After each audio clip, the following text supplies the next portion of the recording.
What's up, YouTube.com? It's John McGarrett's Christian commentator, and today I feel prompted to talk about praying in the Spirit and talking about that. So I was told in another video a long time ago that I need to stare into the camera more so I can stare into your soul. So like praying in the Spirit, I've always thought of that as speaking in tongues or asking the Holy Spirit to guide your prayers. I just read about it a little bit. And there's some other quick definitions that I could go through, but what it means to me to pray in the Spirit is to align yourself with God's will when you're praying. Not just like pray, like praying. I've heard Jonathan Peugeot talk about how you, or is it Jordan Peterson? I don't remember. Those two are big theological nerds or whatever. Which I mean, I say that playfully. I don't mean that to put them down. I say it actually in a reverence. I really look up to, especially Jonathan Peugeot. His iconography is amazing. His commentaries on the metaphysics of everything and the symbolism of everything is just really cool. And it's just a new way to understand how the world operates around us and just like the nature of reality and shit. Sorry. But so praying in the Spirit to me is just getting it out, the things you want to get out. Like, yo, God, I need some money. Yo, God, I need this and that. God, please, I'm gonna lay this down. I'm gonna lay this down at the cross. But then it's like, yo, but at the end of that, please do with my life your will. And I want you to lead me. I want you to flow through me. I want my body to be a conduit for your will. I want to pull heaven down from I want to pull heaven down to earth. That's what it is to me. And then in doing so, you are like when I say it right now, I feel the light, the peace of God move into me, and then wanting to act in the will of what's right, objectively, not subjectively. Um, wanting, regardless if you believe in subjective morality or objective morality, wanting to act in a morality that is above you objectively, so outside of yourself, then you start to feel it creep in. And then that's where the Spirit really flows. And that's where praying in the Spirit, I feel, really happens. Because then you can go, okay, now what do I need to do? Respectfully, tell me, lead me, do whatever. My life is yours today. My life is yours tomorrow. Which you can say that all you want, but that's the importance of doing it daily, is that every day is different. When you go to sleep and you wake up, it's like a new life. Um, and that's why I feel it's super important to pray in the Spirit. And this is what I mean by praying in the Spirit: is just like your body is a tuning fork for spirits, and your consciousness lives here, but so do other spirits. If yes, sorry, I'm speaking to Christians, so I don't need to. Well, I guess I think I need to do a little bit because um, that stuff was always super woo woo to me. But now that it's been revealed to me semantically a little bit, and just sitting with the thoughts, what spirits are, and stuff like that. Is a spirit is just someone, you know.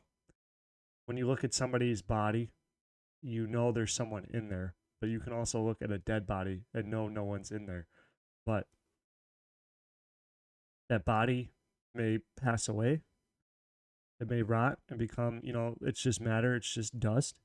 But that spirit came from somewhere. Someone's conscience comes from somewhere, and it is its own entity. But other entities do also exist, like the flesh.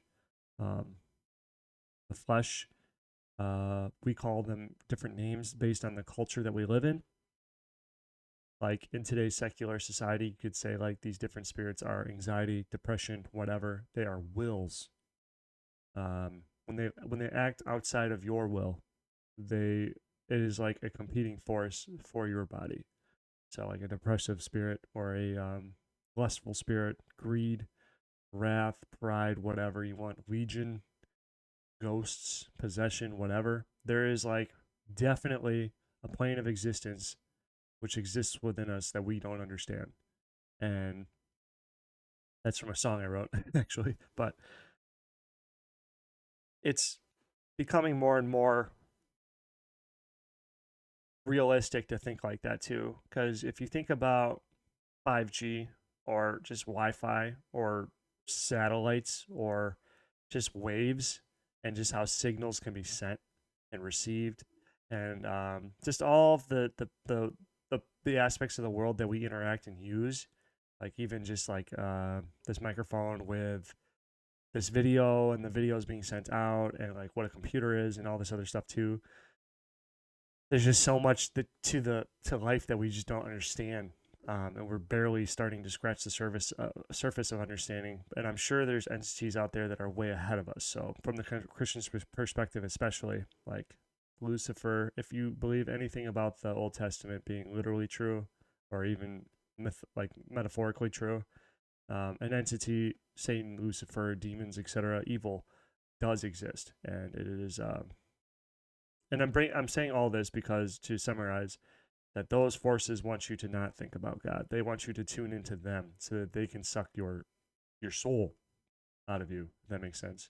Your attention. You know what I mean? Because if you're not focused on God, you're not in the praying in the Spirit.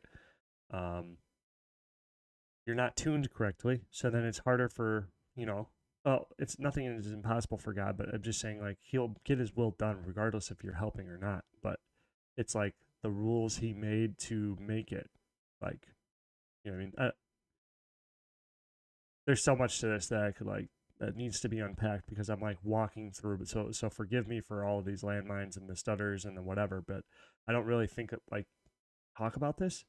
So it's like difficult for me to convey the message as effectively as I want to. But I'm just struggling through it because I felt pressure prompted to talk about it. I think that praying in the Spirit and getting in the Spirit is super important, and it's a real thing. It's real. I've been able to accomplish things I never imagined being able to accomplish just by that simple concept of just trying to get in the Spirit and thinking about your mind, your spirit, your body, your soul, tuning it all towards God, and like understanding that like we are a conduit, our body is a conduit, and our humanity is serves a purpose of like connection with God, and like without being connected to God, we are on a time limit. Um, I think that's all. One more thing, I guess, would be just be patient and just keep praying. And it's got to be a daily thing. Like I guess one more thing. Time doesn't really exist. Time is a ruler. It's a measurement of now. So you have pasts, which are nows that have happened in the past, as a way to think about it, but they're just experiences to present. And like the future is just your imagination. You're imagining a future, a goal, a set of like objectives that if you did this, then that, but then you need to presently move towards that thing, and then your imagination is just a way for you to get there, but it's not real. So I'm saying that like in a way like that because to emphasize the importance of a daily ritual, an hourly ritual, a minute ritual, every present moment, um, which is now and again, and it happened so many like the nows, the amount of nows that just happened between the last time I said now and now again is infinite. So I'm just saying like it's super important to keep that in mind. But God bless you, and I'll see you in the next video I decide to ramble about. See you later.